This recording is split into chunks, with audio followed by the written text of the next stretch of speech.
set in race mode, which they are now, the grip is just mind-boggling. As I shall now demonstrate graphically with my face.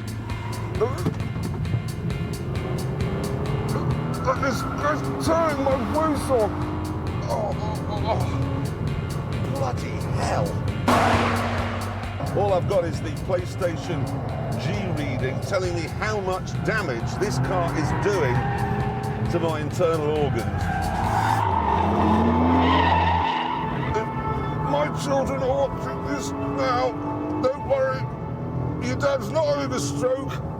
Just driving in this and...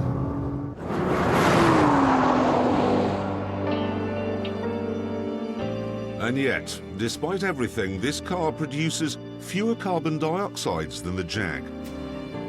It has seats in the back you can actually use, a bigger boot, and at £69,000, it's nearly £30,000 cheaper.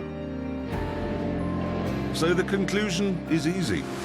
Why buy a Brogue that's been converted into a training shoe, when for much less you could have something that was designed to be a training shoe in the first place?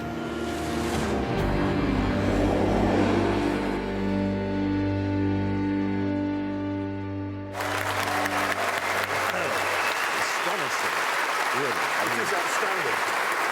What the GT-R is, it is an instrument of speed. Yes. An instrument. I like it. I like it.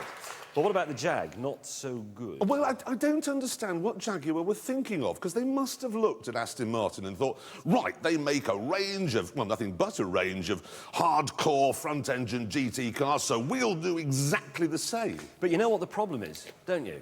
Jaguar